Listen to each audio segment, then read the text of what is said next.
Gloire à Dieu, que Dieu soit béni pour cette matinée que nous avons ensemble dans la présence de Dieu. Et c'est glorieux, évidemment, de servir le Seigneur. Il n'y a pas de plus grand appel que d'apporter, évidemment, un message libérateur. Alors, la bombe atomique n'a jamais changé aucun cœur. Aucun. Mais nous avons plus que la bombe atomique, quand même. Nous avons le message de l'Évangile. La Bible dit, l'apôtre Paul a dit, je n'ai pas honte de l'Évangile. C'est la puissance de Dieu. La puissance de Dieu, c'est l'Évangile. Alléluia. Gloire au Seigneur. Que Dieu soit béni. Nous remercions le Seigneur. Nos vies ont été bouleversées. Amen. Par l'Évangile de gloire. Cet Évangile prêché avec autorité. Un Évangile qui vraiment nous a dévoilé, nous a montré exactement l'état dans lequel nous étions et qui a transformé nos cœurs. Nous avons une espérance. L'apôtre Pierre a dit, a qualifié de vivante. Une espérance vivante. C'est pas comme les Bretons ici en France. Peut-être bien que oui, peut-être bien que non. Nous, c'est oui. Amen. C'est toujours oui. Les promesses de Dieu sont oui et amen en Jésus-Christ. Grâce au Seigneur Jésus-Christ. Que Dieu soit béni. Comme le disait votre cher pasteur, je prêche l'Évangile, amen, depuis plus de 50 ans. Je remercie le Seigneur non-stop, amen, sans arrêt. Alors il y a certains pasteurs, ils prêchent un petit bout, et puis ensuite, ils retournent quelque part dans le monde, puis ils reviennent 5 ans plus tard, puis ensuite, 10 ans plus tard, ils retournent un peu dans le monde, ils reviennent 2 ans dans le ministère. Non.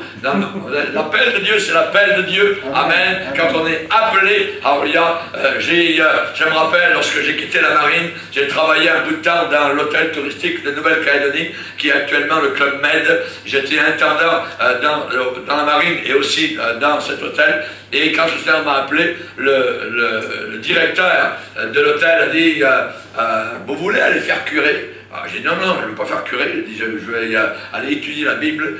Donc Dieu m'appelle donc dans ce sens-là. Et j'ai tourné le dos au monsieur directeur. Et j'ai dit c'est ça. Et sur mon gilet, il était marqué de haut en bas, Jésus-Christ est le même hier, aujourd'hui, éternellement.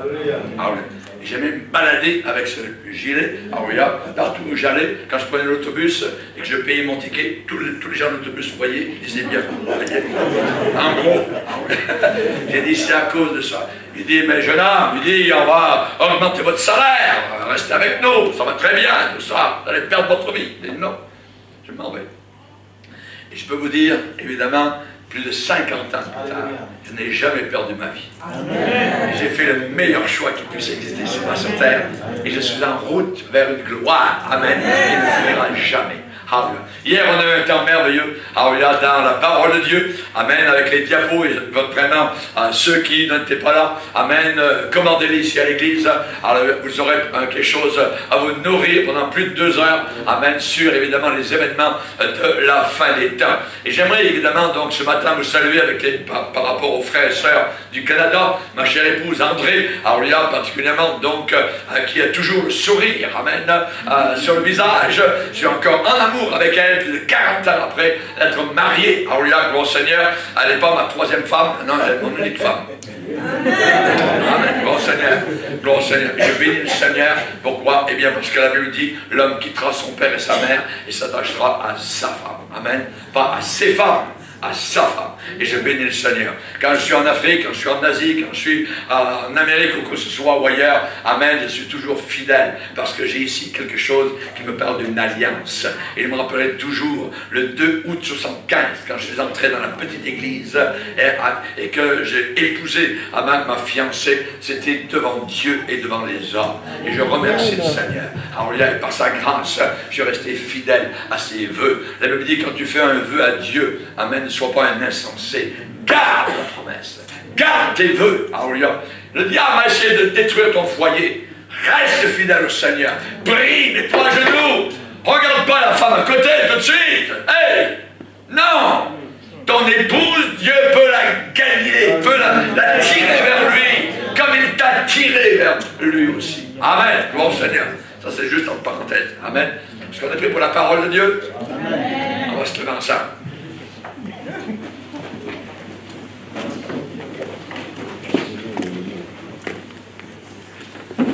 Alléluia. Gloire à Dieu. Apocalypse, chapitre 19. Apocalypse chapitre 19, verset 11.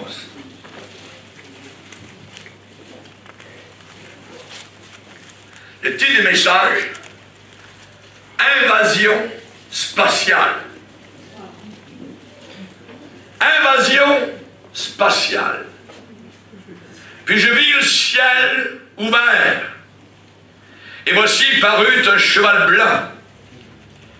Celui qui le montait s'appelle fidèle et véritable, et juge et combat avec justice. Ses yeux étaient comme une flamme de feu. Sur sa tête étaient plusieurs diadèmes. Il avait un nom écrit que personne ne connaît, si ce n'est lui-même. Et il était revêtu d'un vêtement teint de sang. Son nom est la parole de Dieu. Alléluia. Les armées qui sont dans le ciel le suivaient sur des chevaux blancs, revêtus d'un fin lin blanc pur. De sa bouche sortait une épée aiguë pour frapper les nations, les païens. Il les pétra avec une verge de fer, et il foulera la cuve du vin de l'ardente colère du Dieu Tout-Puissant.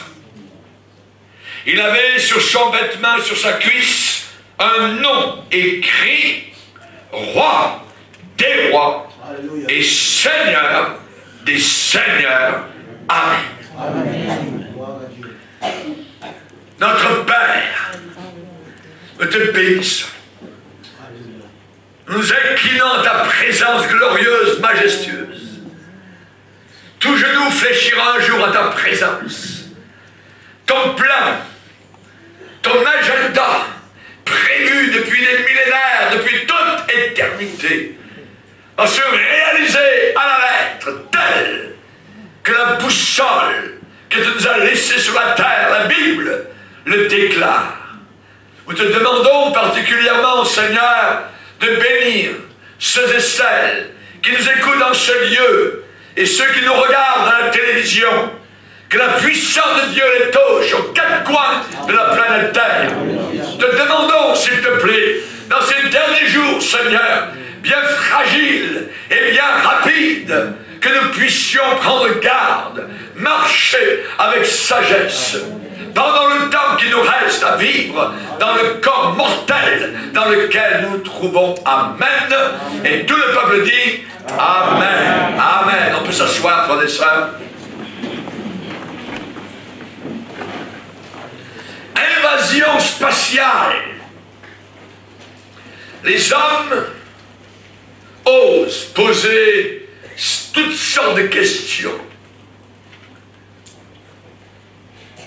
Est-ce que, possiblement, les autres planètes sont habitées? Ils posent des questions. Les gens ont-ils vraiment vu des ovnis? Objets volants non identifiés? Est-ce que ces ovnis espionnent les habitants de la Terre? Y aura-t-il demain une invasion à partir de l'espace par les extraterrestres? Les gens ont des opinions très variées sur ce sujet. Mais aujourd'hui, saviez-vous que la Bible prédit une invasion future venant de l'espace? Oui. Cette armée très nombreuse d'envahisseurs va conquérir la planète Terre en un seul jour sans perdre aucun combattant. aucun de ses membres. Puis je vis le ciel ouvert. Pour l'instant, le ciel est fermé. Il y a deux endroits spécifiques dans l'Apocalypse où nous voyons le ciel ouvert. Dans Apocalypse 4, lors de l'enlèvement de l'Église, Jean l'apôtre dit, je vis le ciel ouvert. Et nous revoyons, 7 ans plus tard, le ciel ouvert dans Apocalypse chapitre 19, où la terre, planète, va être envahie par des extraterrestres venant du ciel. J'ai vu le ciel ouvert, parut un cheval blanc.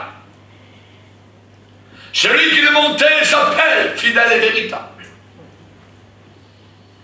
Il porte les marques de la bataille et du combat qu'il a gagné il y a 2000 ans en arrière. Son vêtement est teint, couleur rouge sang. Il avait un nom écrit. De sa bouche sortait une épée. Il va vaincre toute la planète. Ses armées le suivent. Il s'appelle fidèle et vérité. Jésus est vrai. Il ne peut pas être faux. Il est la vérité. Amen. Il a dit, je suis la vérité. Tu n'es pas obligé de croire ce qu'il a déclaré. Mais hélas pour toi, c'est à ton grand détriment. J'aimerais vous dire qu'il va y avoir une invasion de la planète.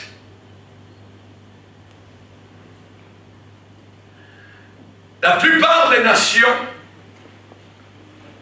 lorsqu'ils prévoient une bataille, un combat, l'envahissement d'un pays, ils emploient un système d'espionnage très élaboré, très sophistiqué. Des satellites espions, des avions furtifs, invisibles, voire en pleine nuit comme en plein jour, les drones, les radars. Pourquoi cela?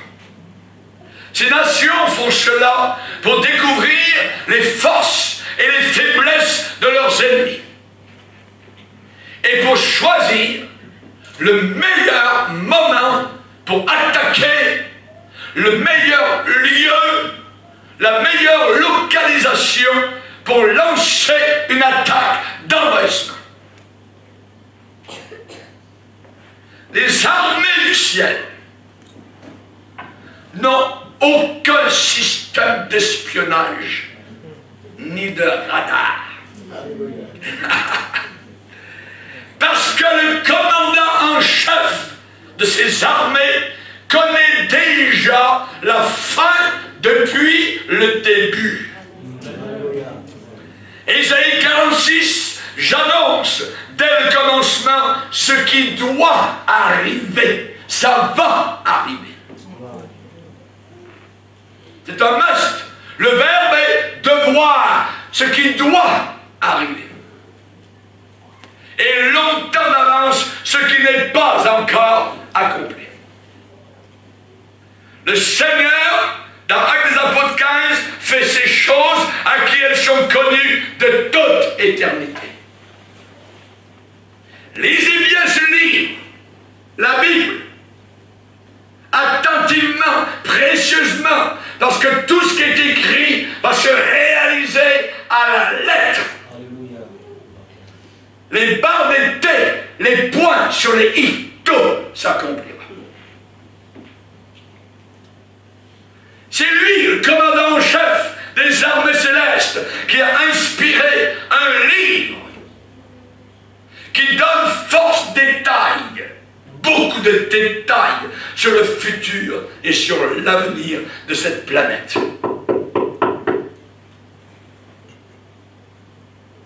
Toute écriture, de Genèse à Apocalypse, est soufflée de Dieu. Ce livre est soufflé de Dieu. Théopnestos. Théos, Dieu souffle au travers des pages de ce livre. La Bible, le livre officiel du ciel, c'est la Bible.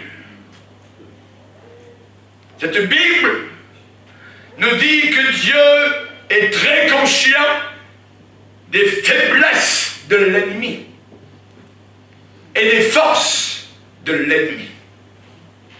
Le livre officiel du ciel, la Bible, nous dit que Dieu sait très bien où la puissance de l'ennemi est concentrée. Daniel, je veux te faire connaître ce qui est écrit dans le livre de la vérité. Le lieu de l'invasion, le temps de l'invasion sont déjà choisis. C'est là où les puissants du mal, où les puissants démoniaques, ces démons de l'enfer et leur chef Belzébul vont rencontrer leur Waterloo. Comme Napoléon en Belgique. Comme les armées allemandes proches de Moscou. Une nation qui désire être prête pour une invasion fait deux choses. Deux. Premièrement, sélectionner un commandant en chef des armées. Et deuxièmement, recruter une armée pour attaquer, pour envahir, pour vaincre. Apocalypse chapitre 5 nous rapporte la sélection, la recherche du commandant des armées célestes, commandant général, en chef. Ils ont recherché au travers des cieux qui sera le commandant en chef de l'invasion de la planète Terre. Ils ont cherché dans les cieux. Ils ont cherché sur la terre. Ils ont cherché sous la terre. Et n'ont trouvé personne. Personne. Aucun homme ne fut qualifié pour être le commandant en chef des armées d'envahissement. Qui est dit d'être le chef des armées célestes? Abraham? Ah oui, il a menti. Il a dit que sa femme était sa sœur. David? Ah ouais, il s'est roulé dans le lit d'adultère. Mais bon. Il fallait quelqu'un sans péché, sans une seule tache, immaculée conception. Pas Marie, elle est pécheresse. Elle a invoqué Dieu, elle a dit, mon sauveur. Qui est immaculée conception? Immaculée, ça veut dire sans aucune tache. Qui a été conçu, conception sans tache. Pas Marie, Jésus-Christ. Jésus-Christ. Qui est dit d'être le chef des armées d'envahissement? Jean l'apôtre, l'écrivain de la révélation, Revelation en anglais, l'écrivain de l'Apocalypse, ne pouvait pas supporter que cette recherche n'aboutisse à rien. Personne ne fut trouvé. Personne. Elle lui dit dans Apocalypse 5, verset 3, personne dans le ciel, ni sur la terre, ni sur la terre. Cette recherche a été improductive, vaine, sans aucun résultat. Jean s'est détourné et il a pleuré beaucoup. Il a pleuré. Personne ne fut trouvé. Qui est digne? Personne n'avait cette dignité. Et alors qu'il pleurait, un ange du Dieu Tout-Puissant lui a dit, Jean, ne pleure pas. Ne pleure pas. Regarde. Regarde. Jean a essuyé ses larmes. Il a regardé. Il s'attendait à voir un personnage glorieux, comme un général des cieux. Il a son grand désappointement. Il a vu seulement un agneau immolé. Un agneau immolé.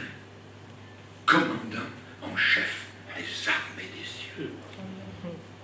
Un agneau immolé.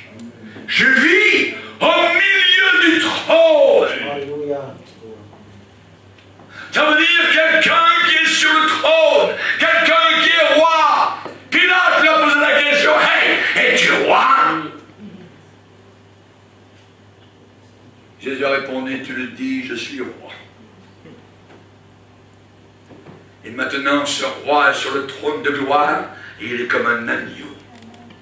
Immolé, sacrifié, saigné, percé, barbe arrachée, sur lequel on a craché, repoussé, rejeté, exclu, moqué, ridiculisé, écrasé. C'est lui. Alléluia. C'est lui le chef des armées d'envahisseurs. C'est lui. Je vis un agneau au milieu du trône qui était là comme immolé. C'est ce que Jean-Baptiste avait montré. Quand il avait de l'eau jusque, je dirais, au-dessus de ses jambes, Jean-Baptiste, dans l'eau, baptisant les personnes, s'est arrêté un jour. Oh, regardez, de l'autre côté là-bas. Voyez le jeune homme? Oui. Voici l'agneau de Dieu, le mouton de Dieu. Et ce mouton ôte le péché du monde. Amen. Je ne suis pas dit même de délier la croix de ses chaussures. Moi, je vous baptise dans l'eau, mais lui, il vous baptisera, vous plongera, vous immergera dans le fleuve de feu, dans le fleuve du Saint-Esprit. Il est un commandant, il est un chef. Il porte les insignes de la majesté. Jean essuie ses larmes. Je vis sur le trône du ciel, l'unique trône du ciel, Alléluia, où Dieu siège, un agneau qui était là comme immolé. Comme immolé. L'ange a balayé les doutes de l'apôtre Jean. Il a chassé tous ses doutes. Il lui a montré en réalité que cet agneau était le lion de la tribu de Juda. Un habit de combat, de guerre. Un guerrier. Il est le seul au ciel à être revêtu d'un vêtement teint d'une couleur sainte. Le seul, vous le reconnaîtrez.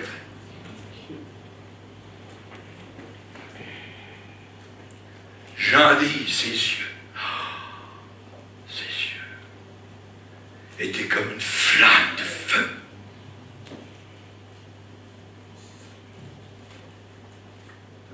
sur sa tête. 1, 2, 3, 4, 5. Plusieurs diadèmes, diadémas, des couronnes de gloire. Il s'appelle fidèle et véritable. Il est vrai. Il juge. Et il fait la guerre avec justice. Et sur son vêtement, il y a un nom, ainsi que sur sa cuisse. Roi de tous les rois. Yes. King of all kings.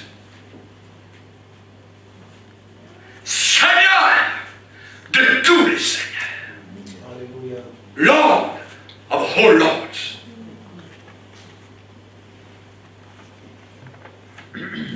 Les bureaux de l'armée du ciel sont encore ouverts. Un peu de temps. Pour l'enrôlement volontaire. Pour le recrutement, si vous voulez faire partie de cette armée. Les bureaux sont encore ouverts. Ils seront fermés bientôt. Ils sont encore ouverts. Un jour, Jésus a dit, viens sur moi. Oh Seigneur, oui, mais d'abord, je vais m'occuper de ma famille, puis ensuite, quand papa sera mort, je viendrai vers toi. Non. Avec Dieu, il n'y a pas de d'abord. Dieu, c'est en premier. Alléluia. Même pas ta femme, même pas tes enfants. Si tes enfants passent avant Dieu, ou tes relations personnelles, alors tu n'es pas digne pour le royaume de Dieu. Pour moi qui le dis, Luc 9, quiconque met les mains à la charrue, regarde en arrière, n'est pas propre pour le royaume de Dieu. Laisse les morts enterrer leurs morts et toi bien annoncer la parole. Les bureaux de l'armée du ciel sont encore ouverts. Savez-vous qu'il y a uniquement des volontaires qui sont engagés. On ne force personne. On ne tord pas le bras à personne. Uniquement des volontaires. Que celui qui veut vienne. Alléluia. Et prenne de l'eau de la vie gratuitement. Celui qui veut. C'est pas forcé. Vous pouvez venir à l'église pendant des siècles ici. Et aller en enfer. L'église ne vous sauvera pas. C'est le Sauveur qui vous sauve. Alléluia. Il faut l'avoir dans le cœur. Il faut vivre pour lui. Il ne faut plus regarder en arrière. La Bible dit que les armées qui sont dans le ciel le suivaient sur des chevaux blancs, revêtus de fin lin, blanc et pur. C'est l'église du Seigneur Jésus-Christ qui 7 ans auparavant aurait été enlevée dans la gloire, qui maintenant reviendra pour régner avec Christ dans un règne de fer pendant 1000 ans sur une planète totalement renouvelée à partir de Yerushalayim, Jérusalem. Son épouse s'est préparée et lui a été donné de se revêtir de fin lin blanc et pur. C'est préparé. Es-tu prêt? Es-tu prêt?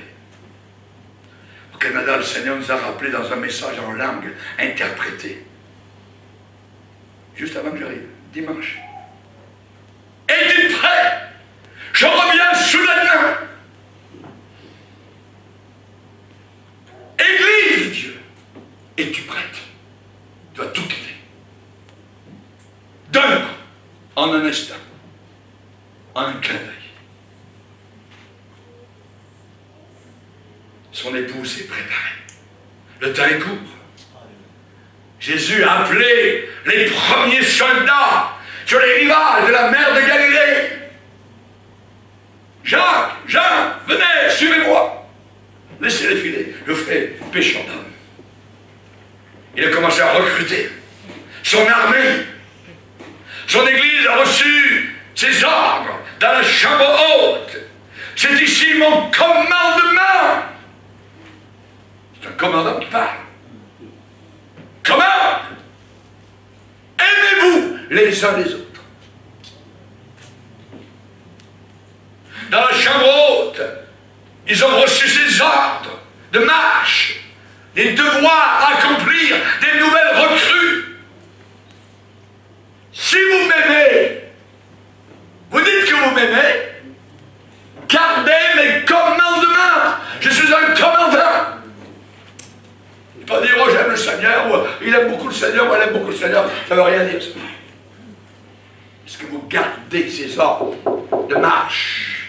Vous marchez de manière digne de l'Évangile.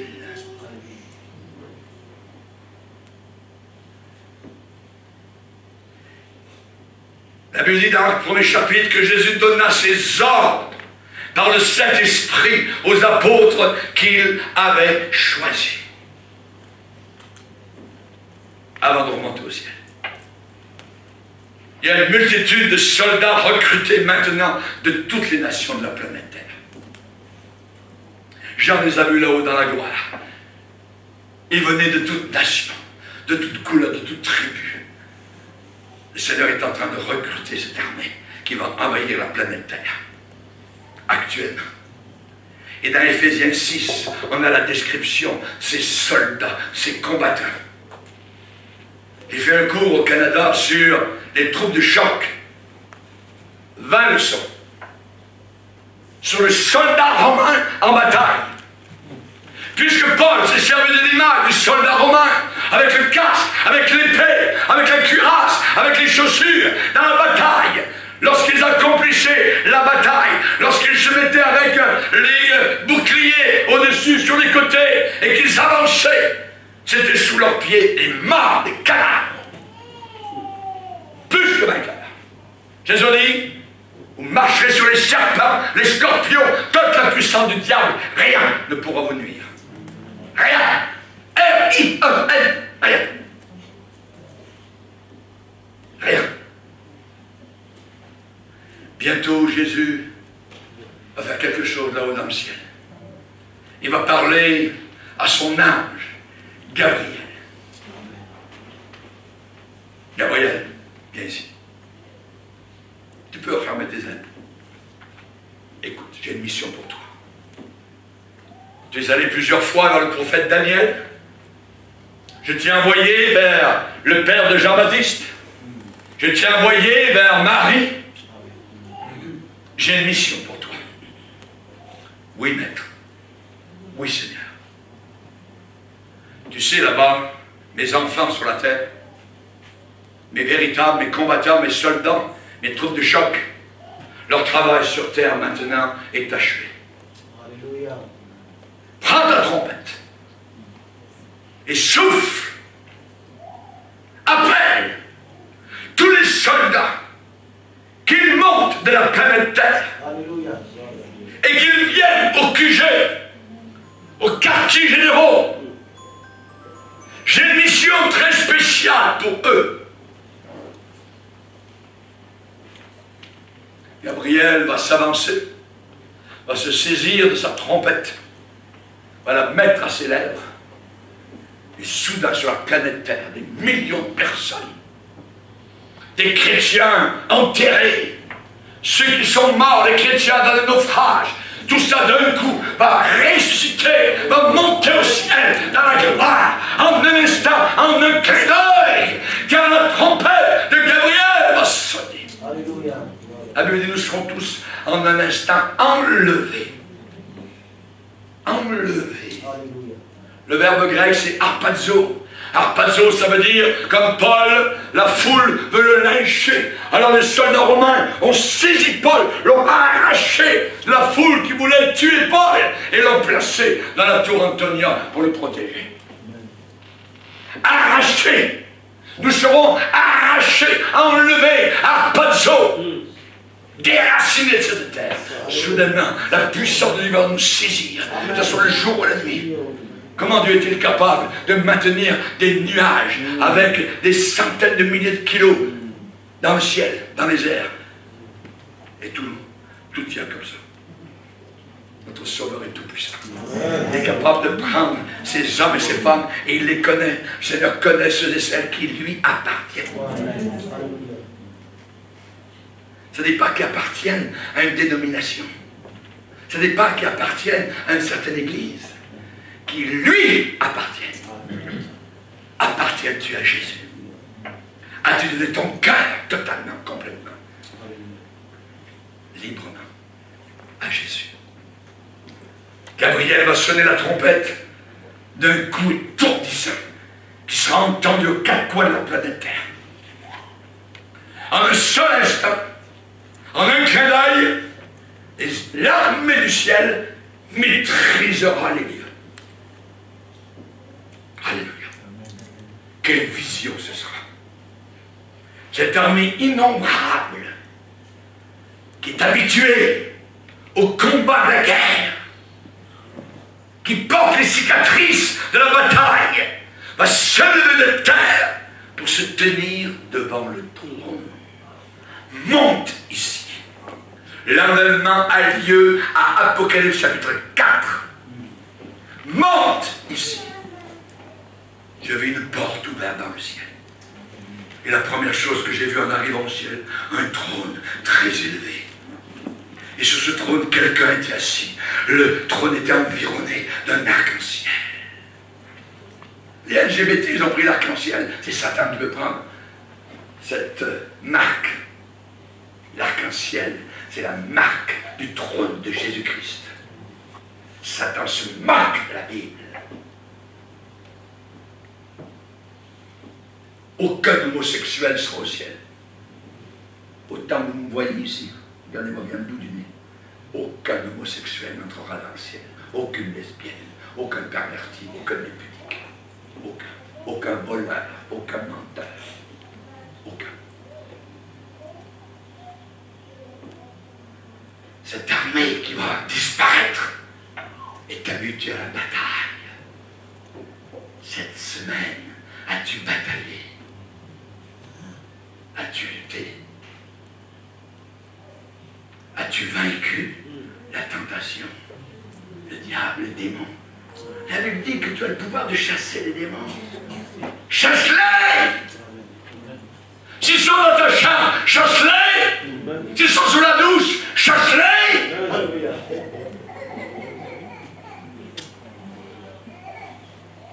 Cette armée va s'élever de terre pour se tenir devant le trône. Dans cette armée sont ceux qui ont placé leur confiance en Jésus-Christ pour les sauver de leurs péchés. Et mort en Christ, mourir en Christ. À la croix, il y avait Jésus, puis deux gangsters, des brigands. Il y en a un qui est mort en Christ, et l'autre est mort sans Christ. L'un est monté au ciel, l'autre est descendu en enfer. Jésus est le grand diviseur. Il est le grand séparateur. Il séparera les boucs des brebis. Il séparera l'ivraie du bon grain. Il séparera les vrais prophètes des véritables hommes de Dieu.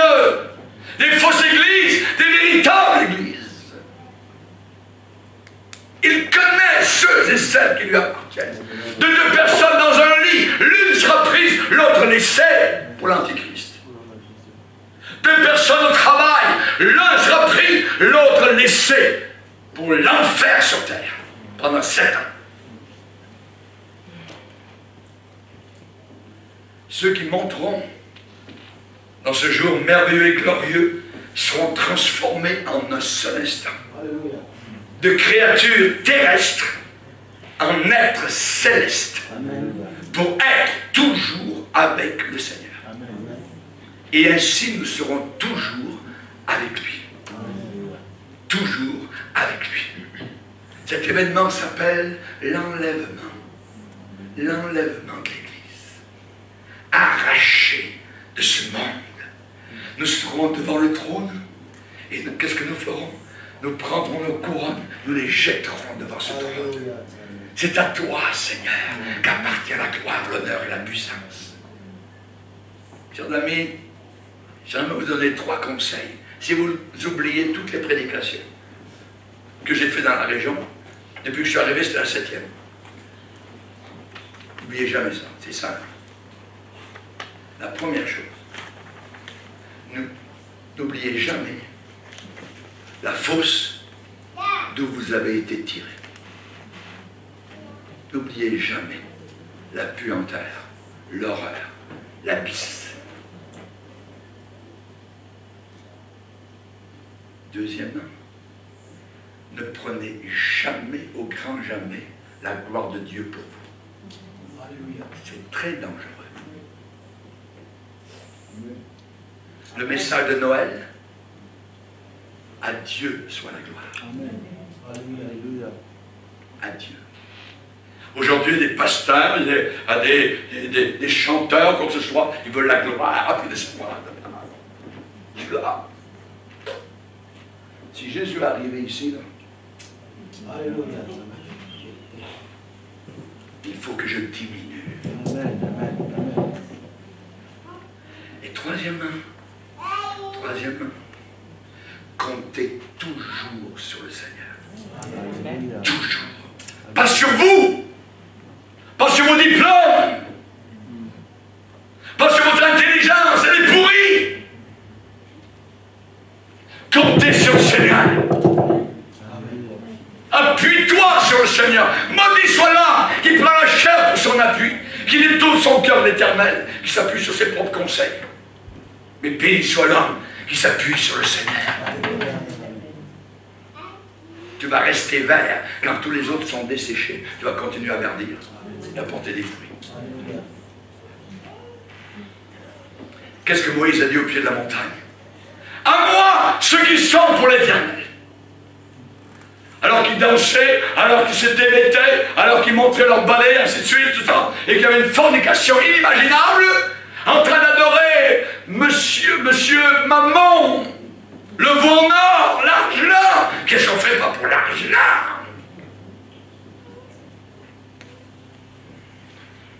Moïse a crié à moi, ceux qui sont pour l'Éternel.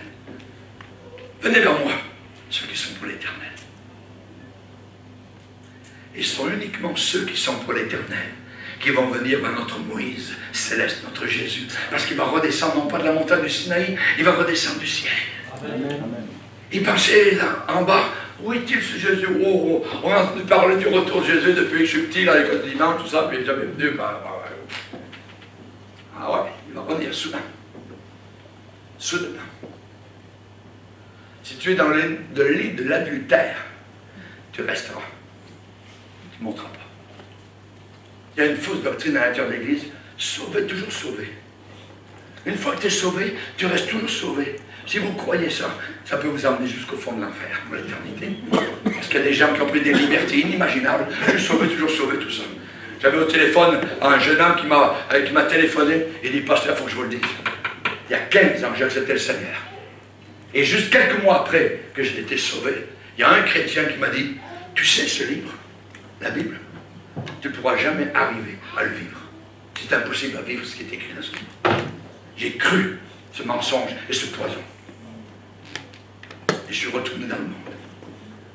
Parce qu'il m'a dit, une fois que tu es sauvé, tu es toujours sauvé. Aucun problème. Il dit, pasteur, j'en pleure aujourd'hui. J'ai perdu 15 ans de ma vie. Je vous ai écouté sur Internet. C'est merveilleux, continuez à prêcher la parole de Dieu. Dieu, c'est pas un Père Noël. Dieu, c'est pas un aveugle qui voit plus rien, tout ça. Je vous aime, mes petits enfants. Faites ce que vous voulez, ça. T'as un commandant! Amen. Les yeux sont de flamme.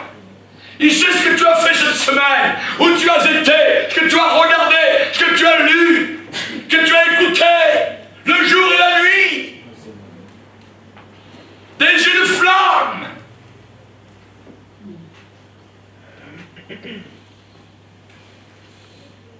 Là-haut, une fois que nous serons au ciel, c'est merveilleux parce que nous sommes appelés l'épouse de Christ.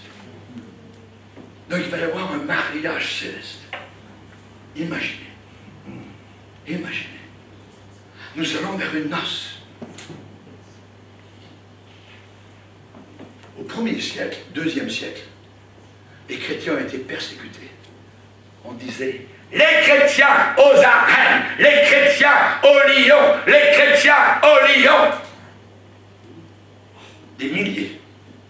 sont entrés dans les arènes romaines. Leur sang a coulé. Ils ont lâché sur eux des lions affamés. Les païens les regardaient à rien. Des centaines de milliers à Rome. Certains païens ont dit, on dirait qu'ils s'en vont vers des noces. Ils sont tous souriants, tout heureux. Ils sont rayonnants. Comment ça se fait? Ils vont mourir dans quelques instants. Ils savaient qu'ils allaient vers des noces. Alléluia. Alléluia. N'aie pas peur de la mort. Oh mort, où est avec toi? La mort est engloutie. Comme l'Atlantique Nord a englouti l'immense paquebot qui a coulé dans son premier voyage. Rappelez-vous. Il était là imposant. Il a frappé l'iceberg. Quelques mois plus tard, plus rien. La mort a été vaincue comme ça. À la croix des Calvaires. Et Christ nous a montré le chemin. Il est sorti vivant, vainqueur, puissant. Alléluia. J'étais mort, Jean, mais je suis vivant au siècle des siècles. Je tiens les clés de la mort et du séjour des morts. J'ai vaincu. Si vous avez les clés de la maison, c'est vous le patron. Il est le patron. Et toutes les fausses religions sont toutes vaincues. Il n'y a que le christianisme qui est bon. Il se bat sur cette terre. Et le véritable christianisme collé à la Bible. Papier collé. Et du papier collé. Il va y avoir là-haut dans la gloire un souper. Le souper des soupers. Le repas des repas. Le repas des noces de l'agneau. Et après, à la fin du repas, le service des renseignements célestes vont nous apporter une nouvelle sur les renseignements de la bataille et de la guerre des siècles qui va avoir lieu sur cette terre.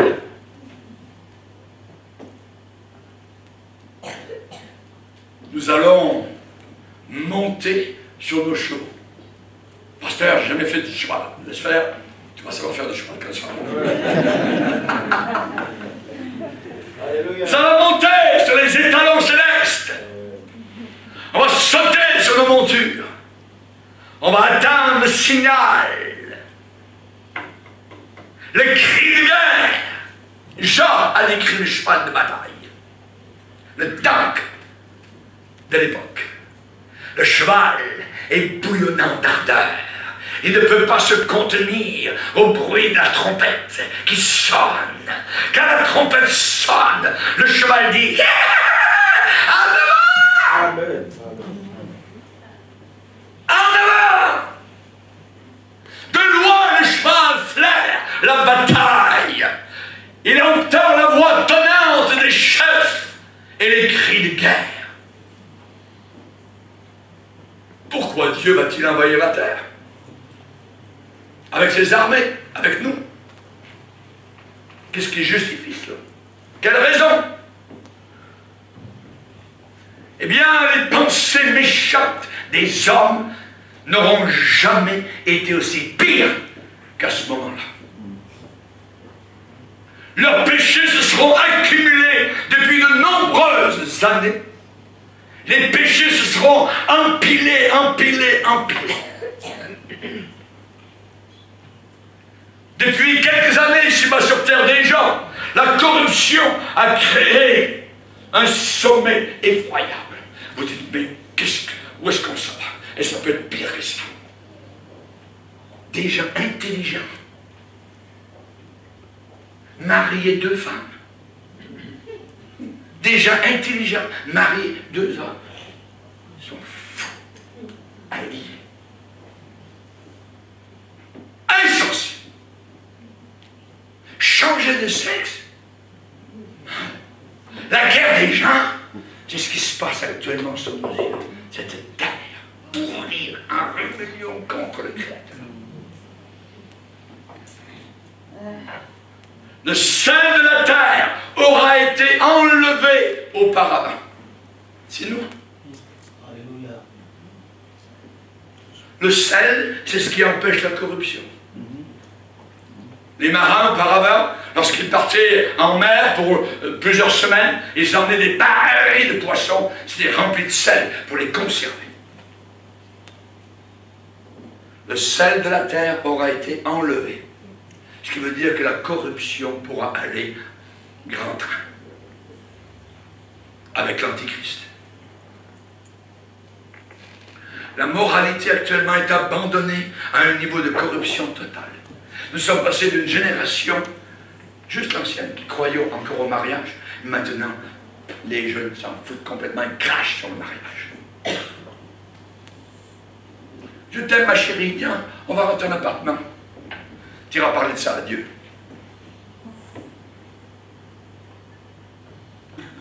Toute retenue aura été ôtée.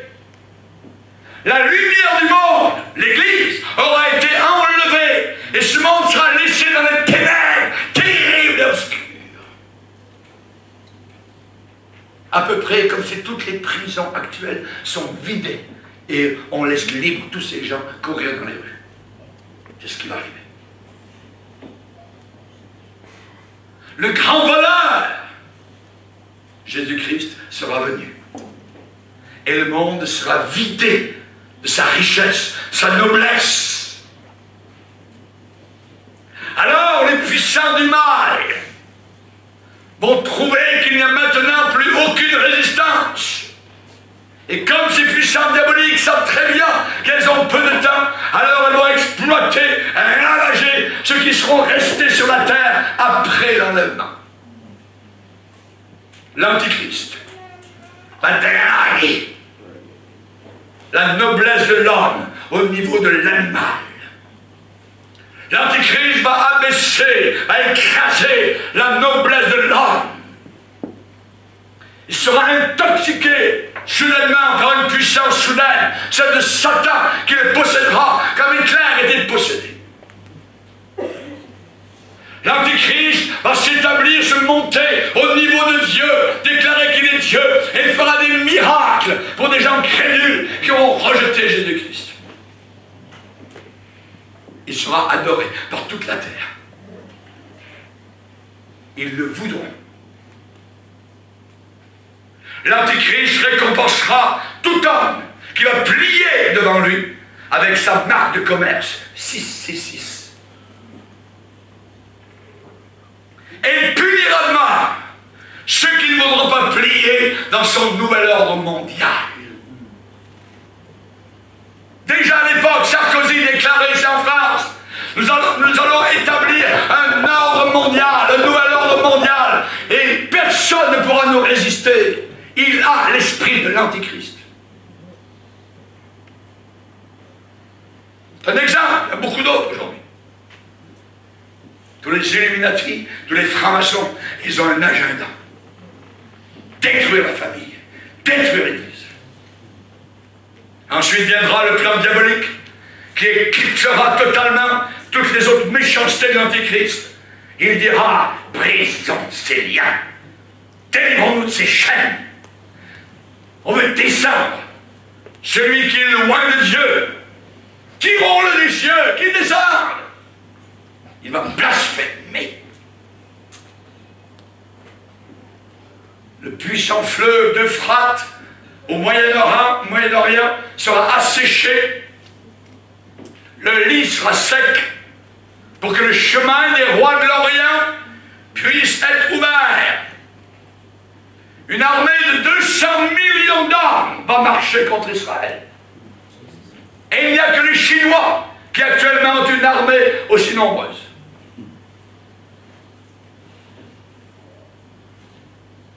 Ils vont marcher en direction de la vallée de Josaphat en Israël pour s'unir là avec la Trinité satanique. Satan, l'Antichrist et le faux prophète. Lisez avec moi Apocalypse 16, verset 12.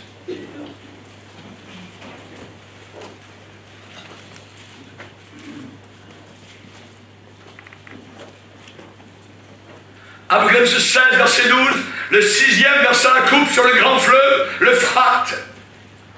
C'est au Moyen-Orient. Et son eau tarit, afin que le chemin des rois venant de l'Orient soit préparé. Et regardez bien. Je vais sortir de la bouche du dragon, c'est Satan. Et de la bouche de la bête, c'est l'Antichrist. Et de la bouche du faux prophète, religieux. 3 esprits impurs, semblables à des grenouilles. Car ce sont des esprits de démons qui font des prodiges, des miracles. Et qui vont vers les rois de la terre, toute la terre. Pourquoi faire? Les démons sont des rassembleurs. Afin de les rassembler pour le combat du grand jour du Dieu Tout-Puissant. Il s'en vient un combat terrible. Le jour du combat du Dieu Tout-Puissant. Vous savez, beaucoup de fois, l'homme orgueilleux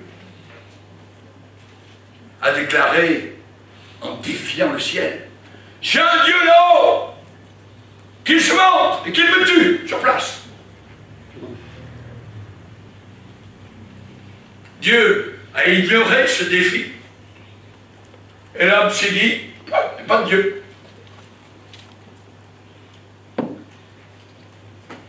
Mais cette fois-là, alors qu'elles seront debout, se frappant la poitrine, tout en défiant le ciel, Dieu va accepter de relever ce défi. Et comme un mauvais présage de malédiction, un ange va appeler les vautours. Des milliers de vautours vont venir dans la région du Moyen-Orient pour les préparer à les manger, à les dévorer leur chair. Verset 17, Apocalypse 19. Apocalypse 19, verset 17. Et je vis un ange qui se tenait dans le soleil et cria d'une voix forte, disant à tous les oiseaux qui volaient par le milieu du ciel, venez, rassemblez-vous pour le grand festin de Dieu. Ah, quel festin! Afin de manger, quoi? La chair des rois, la chair des chefs militaires, la chair des puissants, la chair des chevaux et de ceux qui les montent, et la chair de tous, libres et esclaves, petits et grands. Ça va être terrible. Ça va être terrible. Nous serons là. Je serai là. Les armées suivent. Et le ciel va s'ouvrir. Et celui qui est en avant, sur le cheval blanc, et les armées du ciel, nous, sur d'autres chevaux, nous allons descendre du ciel. Et Christ, avec sa bouche, va anéantir toutes les armées de la terre. L'Antichrist, Satan, le faux prophète, la religion abominable de la fin des temps. Avec l'Église catholique, avec les bouddhistes, avec les hindous, avec tout ça, les communistes, sera vomi. Tous ces gens-là, principalement ces 3, iront directement au fond de l'enfer. Regardez. Verset 20. La bête fut prise.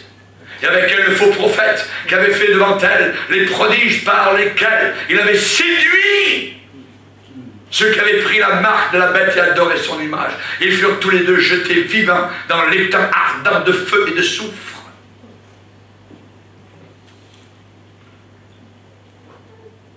À ce moment-là, le cri des martyrs va sonner aux oreilles du Seigneur. Seigneur, s'il te plaît, jusque à quand, Maître saint et véritable, tarderas-tu à juger et à tirer vengeance de notre sang sur les habitants de la terre? C'est alors que le général en chef du ciel va monter son étalon blanc, ouvrira les cieux et descendra, et ils vont voir de la terre arriver une invasion céleste. Ils vont diriger leurs ogives nucléaires vers Jésus-Christ, vers nous, mais tout cela, pouf, c'est comme des plumes d'oie. Ça vaut rien. Alléluia. Alléluia. Merci Seigneur. l'invasion à partir de l'espace va commencer.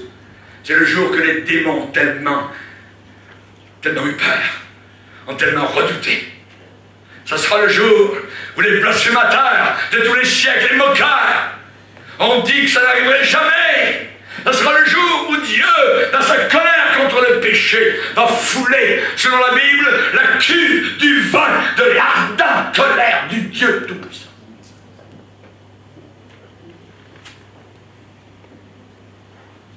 Hitler redoutait un débarquement sur les côtes françaises.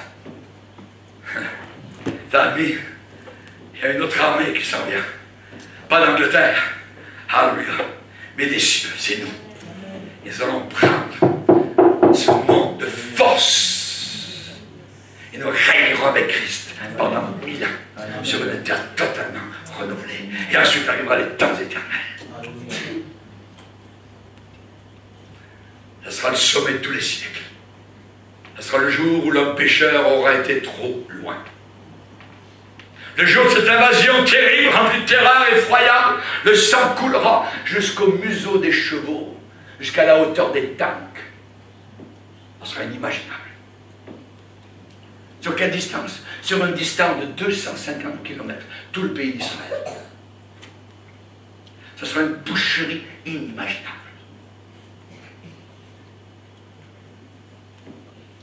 L'armée de Satan sera amèrement vaincue. Et ses généraux, ceux du diable, seront jetés vivants dans l'enfer éternel. Enoch, qui a vécu dans l'Ancien Testament, peu de temps après Adam, a vu cela arriver. Imaginez. C'est pour tout d'un coup, Dieu, il y a 50 ans, il y a une centaine d'années, Dieu a eu l'idée que ce que je suis en train de vous dire, non, ça fait longtemps. Regardez, lisez avec moi dans l'Épître de Jude.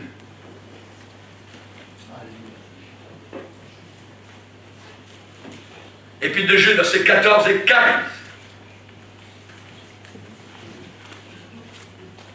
C'est pour eux aussi qu'Enoch, le 7e depuis Adam, a prophétisé. Il a prêché, il a annoncé en ces termes. Voici le Seigneur est venu avec ses 5 myriades pour exercer un jugement contre tous.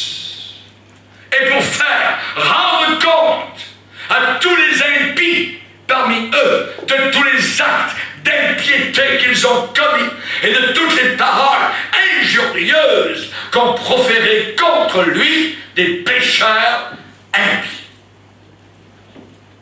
Ça sera terrible. Et alors que nous regardons dans le télescope de la prophétie cette bataille entre les forces du bien et du mal, la pensée pratique révélatrice qui sonde le cœur, qui nous vient automatiquement. Dans quelle armée vas-tu être? Dans quelle armée vas-tu être? De quel côté seras-tu? Est-ce que la dernière trompette sonnera pour que vous soyez dans l'armée invincible du ciel? Ou alors serez-vous laissés dans le régiment maudit de l'enfer qui sera vaincu? Le Saint-Esprit, c'est lui, l'officier recruteur. Le Saint-Esprit, en cet instant, t'appelle à t'engager aujourd'hui dans l'armée du ciel. Amen. Amen.